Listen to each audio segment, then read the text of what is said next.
Hello, my name is Sahil Sharma and welcome to the channel Geeky School with Sahil Sharma. I am assistant professor in Thapar University, Patiala, and I have teaching experience of 4 years in the domain of programming and other subjects of computer science. Newton School has launched a Launchpad program. So there are many courses that has been launched in the Newton's Launchpad program, and Newton School is offering different trainings of more than 6 months in the full stack development courses, ranging from web development in HTML, CSS, JavaScript to C programming, C++ programming, and even the Python course. So you can find many courses on the website of Newton School. For more information, you can look into the description of this video. Now, this video is in continuation with the course of end-to-end Python for data science. I hope you have seen my previous videos in which I have discussed about the basics of Python, the data structures in Python, as well as date and time in Python. And also the last video was on regular expressions. So you can go to the playlist and you can watch the previous videos also before continuing with this video. So in this video, we will be talking about the Numpy. Numpy is numerical Python and it is a library which contributes to many other libraries of Python. And let's do the hands-on programming for this. For your comfort, what we have done is we have shared the link of the code that I will be doing in this video. I have already shared that piece of code on GitHub and I have put the link in the description below. Let's continue to the practical section now. So as I was talking, NumPy is the first data science library which we need to learn, and it has helped many other libraries to build such as scikit-learn, pandas, cborn, matplotlib and others. So what's the agenda of this video? What I will be discussing? So I will be discussing the understanding of NumPy. We will also create arrays with NumPy, and we will be doing it using 3 methods. The first thing will be transforming the list. Second method will be using built-in functions, and third one will be random data generation. After that, we will be discussing retrieve the information from NumPy array using the slicing and indexing method. And we will be discussing the basic NumPy operations, and then within the indexing and selection, we will be discussing about 4 different things in which grabbing the single element and even the slice of elements will be done. Then I will be also discussing the broadcasting selections, how we use the broadcasting in NumPy, indexing and selection of data in a 2D array will be done, and eventually we will be discussing about the conditional selections within the NumPy array. Then we will be discussing the other NumPy operations, as well as the vectorization technique will be discussed in the end. So let's begin. So NumPy is a Python library to create n-dimensional arrays, and broadcasting can be done with NumPy. So I have already told that we will be discussing broadcasting. We will be doing that within our code, and it has this built-in capability of linear algebra, trigonometry, random number generation, and statistical distributions. Most of it we will be covering in this video.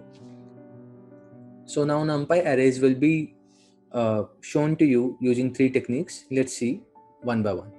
So first of all, you have to do this import NumPy as np, and then we will have to continue with the other things. So whenever we will be requiring NumPy within our code, we will be using this np now. And let's see. So executing this cell. So yeah, now NumPy is imported as np. Now if I run this, a equal to 1 2 3, this is a list. I hope you know this, that in the data structure video I have already discussed that this is a list 1 2 3. Now type of a will be list, and print a will print these 1 2 3 values in a list. So this is the list class, right? So the type of this a object is list, and then 1 2 3 is the value in it.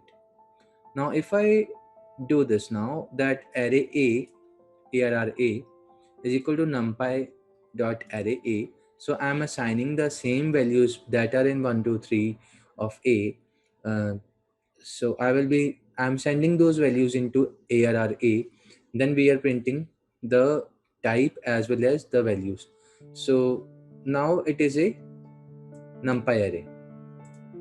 So what I have done is I have converted that a, which was a list, into a numpy array. So I can do this by np.array function, which converts a simple list into a numpy array, right? Now within that, when we check the type, it will be numpy array. It has to be printed like this, and the values are 1 2 3 without the commas. You can see the difference that this is a list and this is the array, right? Now let's talk about list of list. LOL is list of list here. So you can see that there are two square brackets that are starting. It means that there are multiple rows in it, right? So this is the first row, this is the second row, and this is the third row. Now if I print this LOL, this is actually a 2D list, right?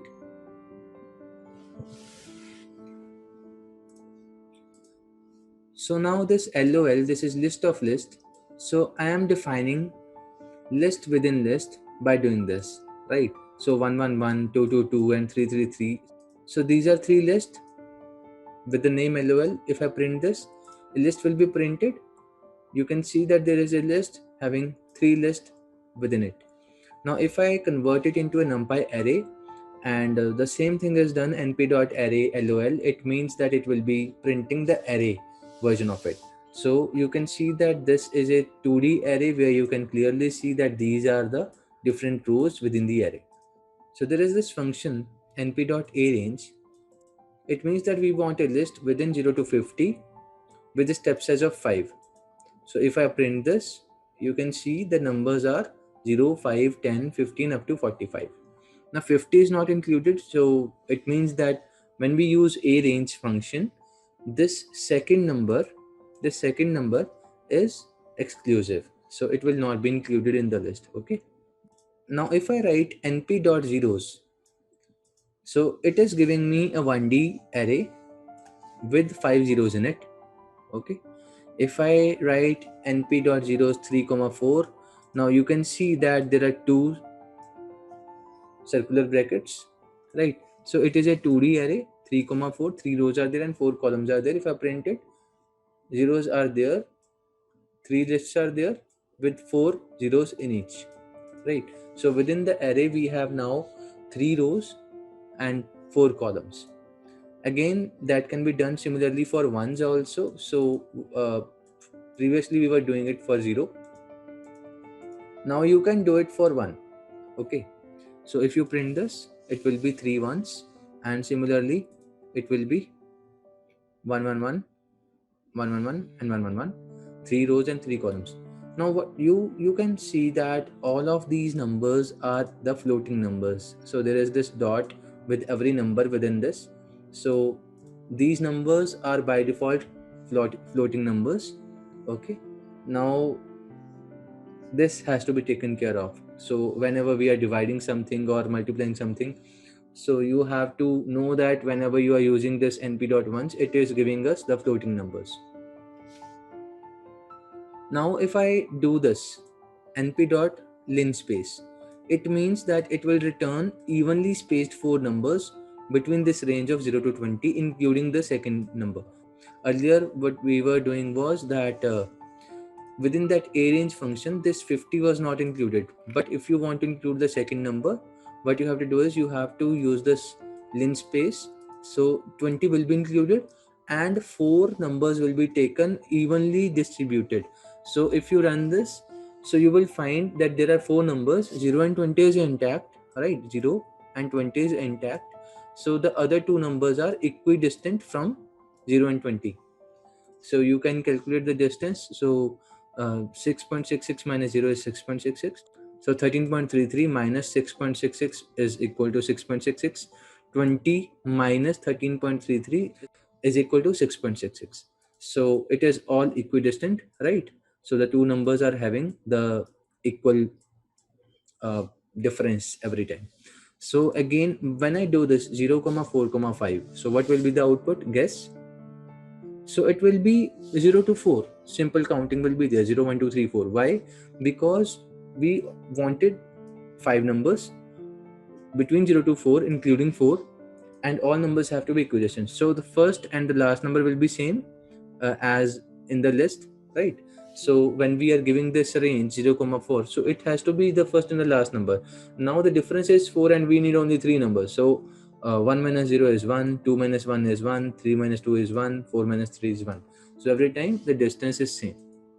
Okay, now there is this np.i I function though. So this prints us the identity matrix. If you print this now, you will see that it is an identity matrix. So it is kind of a linear algebra function, but I just wanted to mention it here that so that you know that.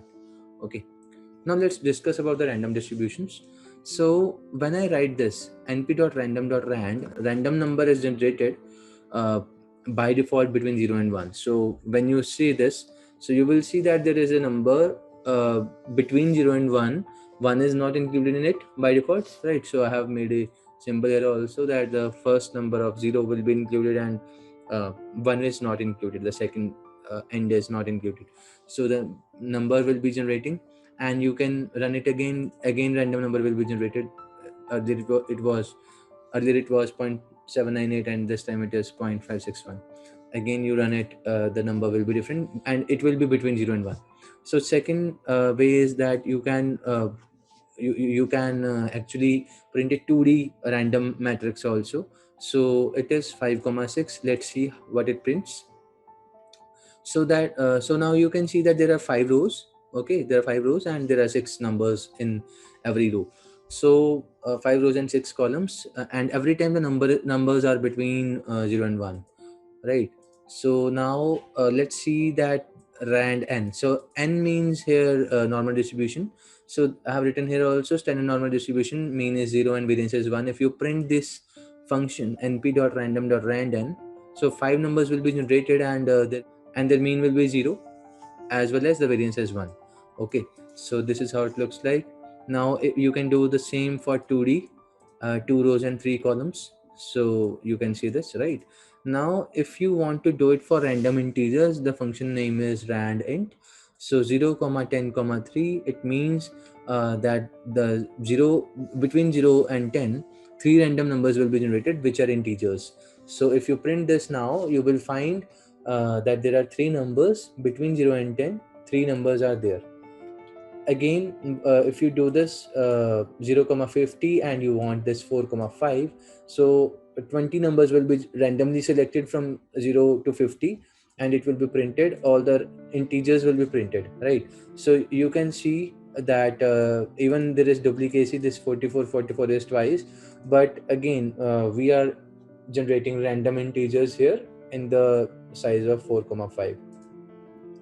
So if you want that every time the result should be same, so if I want to run something and you are also running something, if we want that our answers are same, what you have to use is you have to use the seed value. So random dot seed np.random dot seed 42. So this 42 can be any number. It can be 1000, it can be 10, it can be 20, it can be 100. So 42 is a standard number. So np.random dot seed 42. So it means that we are generating uh, now we want to generate the numbers with the seed value of 42. So the every time same set will be used. Okay, now after that within the same block you have to write this np.random.rand. Now see this carefully. Within the same block I'm writing, I'm not segregating these two sentences. Now if I run this now, the 4 random numbers will be generated: 0.3745 4012 and this last number is 0.5986. So if you run this, these exact two statements within the same block, you will exactly get these numbers. Okay, even if I run this again, every time the numbers will be generated same. Now let's say that I want to run this random.rand function again, but without the seed value. So you can see that if I run this twice, so both the numbers are different, right? So these numbers are different. Why? Because the seed value is missing now and numbers can be different. So you have to take care about this. Now the next thing is that I want to do this np.arange 0, 25. Now if I do this, you can see that a range of numbers will be printed. If you want to print the list, you can do this. You can print this as a, and all the values are being printed 0 to 24. So a range is being defined between 0 to 25 and 0 to 24 are the numbers which are being generated here. So if you want to reshape this 1D array, what you can do is you can do a reshape, and 5,5 will get the numbers in the 5 cross 5 state. You have to take care of one thing, that you have to keep this number according to the size of this array. If you now do this reshaping with 5,3 instead of 5,5, now you know that within a there are 25 values, and you want to reshape it as 5,3, so it will be error, obviously, right? Because numbers are not matching. So 25 cannot be fit into 5,3. How can 25 numbers be fit into 15 numbers, right? So you have to take care of this. Let me clean this code. Yeah. So now if I do this random dot rand int 0,51 8, now what I'm doing is I'm generating a random array uh, between the numbers 0 to 51, and 8 random numbers will be generated, and it will be saved in rand array, and I'm printing that. So these are the numbers, these are the exact 8 numbers which have been generated between 0 and 51, inclusive of 0 and exclusive of 51, right? Now if you want to run multiple functions on this array, what you can do is you can you can have multiple functions, and you can get the results. Now if I do a max function on this rand array, so 43 will be printed, right? And minimum value is here 1, so 1 will be printed. Argmax is the argmax returns the index of the maximum value. So here it is 43, and this will return us 0, because 43 is at a 0 place. Now if I want to do the argument, now again this 1 will be checked, so it is at the third location, so 0 1 2 3, right? So this 3 will be printed in argument. Okay, now if I want to get the data type of this rand array, random array, so that data type is int64. It depends on your system. So this Google Colab is using the 64-bit system. If you, let's say that if you are working on a Jupyter notebook and your system is a 32-bit microprocessor, so what your value will be, it will be int32. So it depends upon your system, what is the background of your system, and what is the size of the word size. So it is actually the word size. Int64 means that 64 bits are there in the word size of the system. So a dot shape, now a dot shape will return me the shape of the array, right? So array a was generated above. So you remember a was equal to a range 25, right? So I had generated this a range 0, 25 and 0 to 24 were there. So the shape of this array was 25 comma empty. It means that it is a 1D array, and there are 25 values in a row. Okay, now if I do the reshaping to 5,5 and I print that, so I will get the values in this form of 5 cross 5. There are 5 rows and 5 columns. So if I get the shape of a, now it will be 5 5, right? 5,5. So if I want to reshape it to 1,25, it means that I want a single row with 25 columns in it.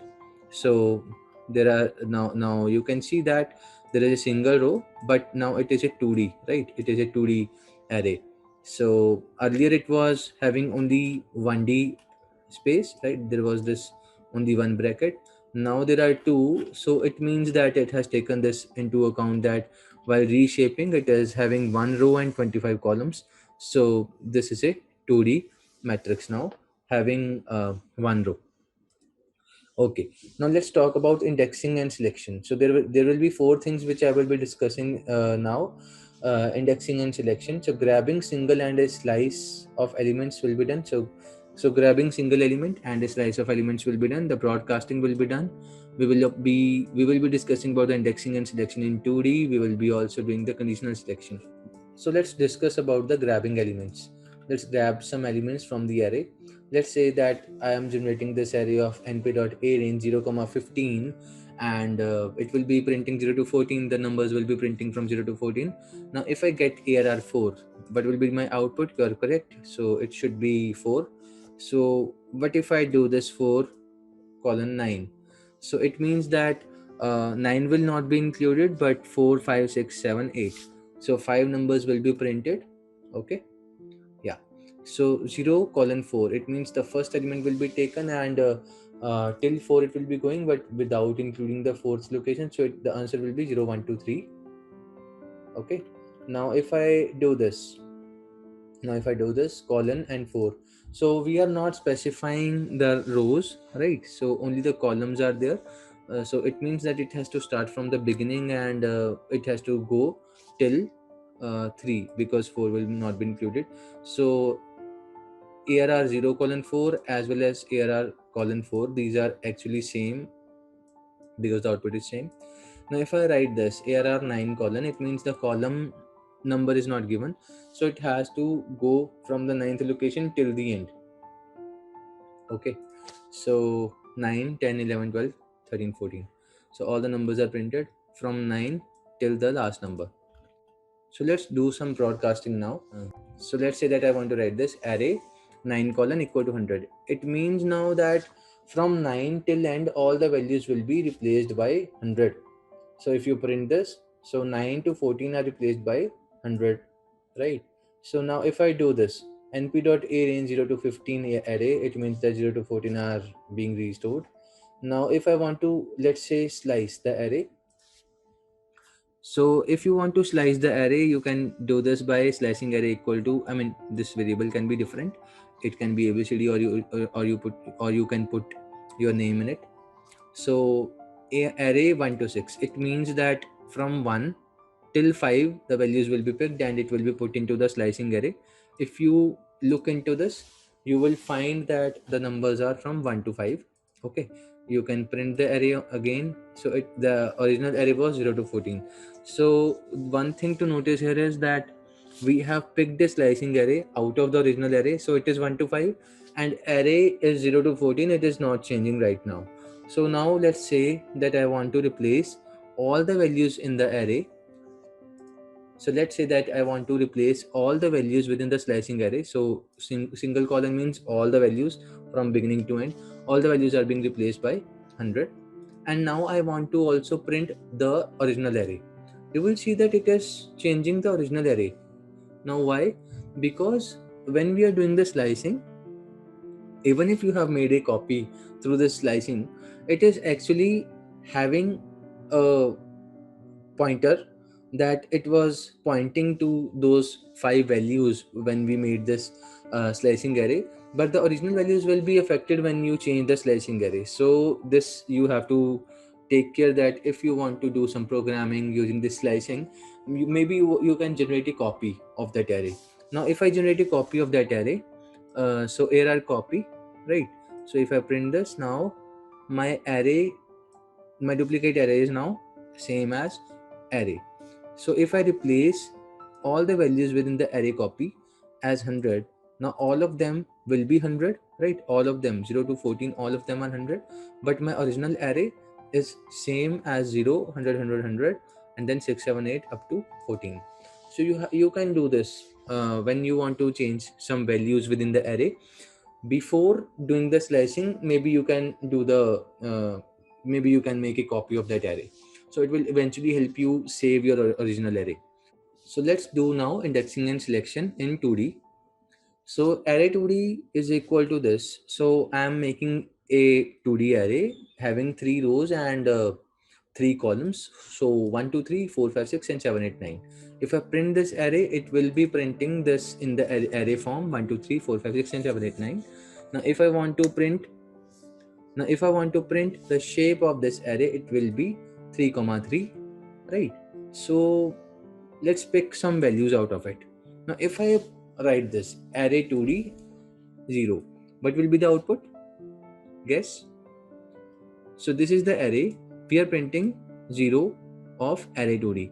It means not just one will be printed, but the full, but my all first row will be printed. Okay, so if I run this now, so it is actually printing my first 3 values.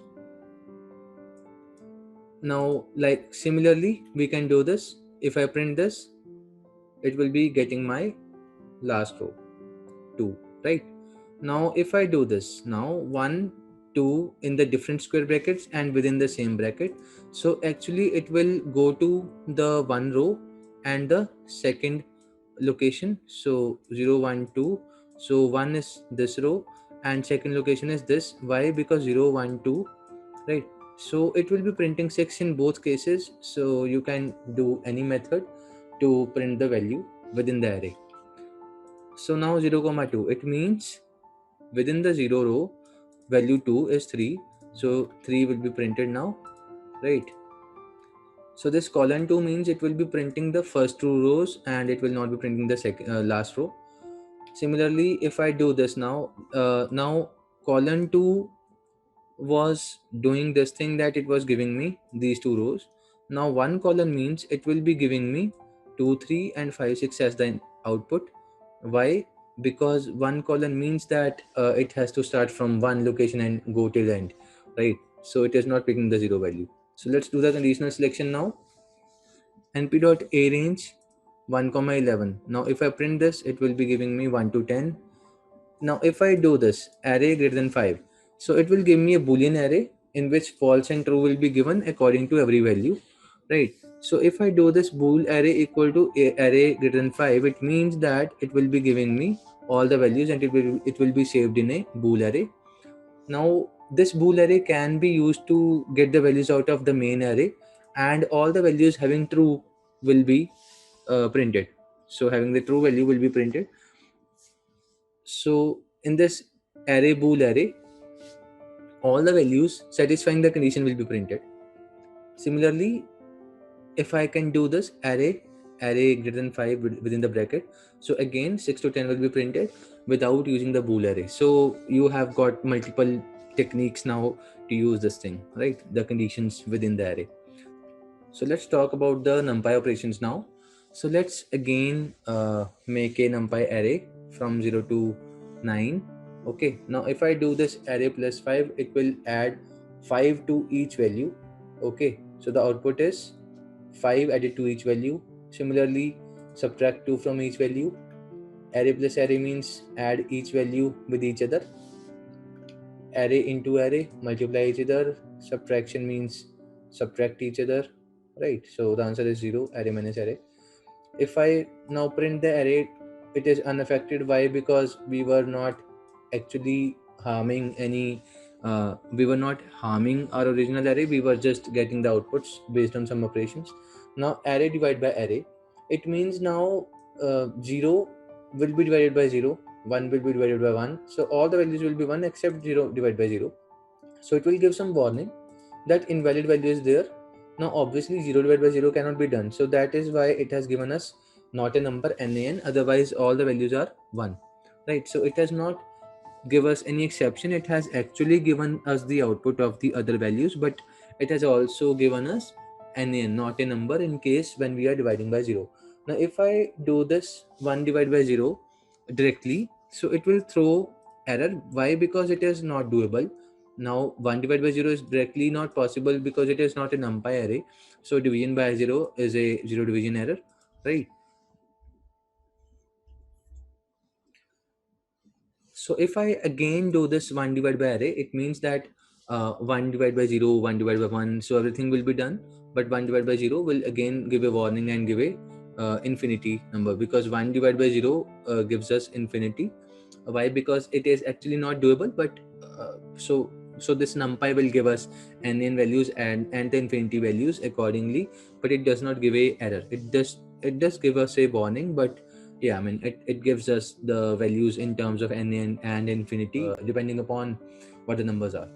So if I do this square root, it will give me the square root of each value, the sign values will be given, the log values will be given, even the sum will be done. So you notice that within the log also this is not possible. Log 0 is minus infinity, so it is giving us warning again, right? So that was not possible. Log 0 is not defined, and so it has given us minus infinity for log 0, so it is not defined, so it has given us error like this, right? So array of full, so the sum is done like this. If I want to do the mean, the max, everything can be done, the variance and even the standard deviation, so all the things can be can be calculated by using these inbuilt functions.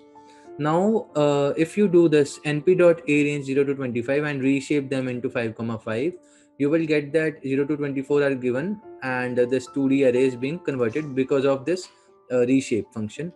Now, if you get the shape of this array 2D, you will get the 5,5. Again, now if you want to do the sum, it will give you the sum of the full array. But if you want to do it row wise or column wise, what you can do is you can give this x is equal to 0 when given within the function of sum. X is equal to 0 means you have to do the sum row wise, and x is equal to 1 means you have to do the sum column wise. So these values are column wise and row wise sums. X is 1 is column, x is 0 is row.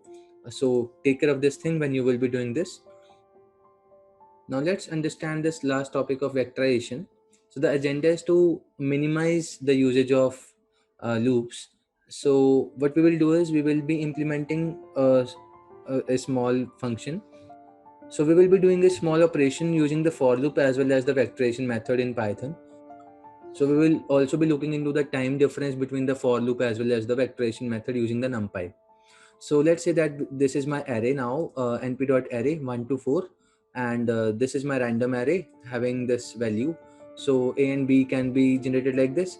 Similarly, these numbers can be generated using this rand function. So this random numbers can be generated for 10 million values within the A as well as 10 million values in B.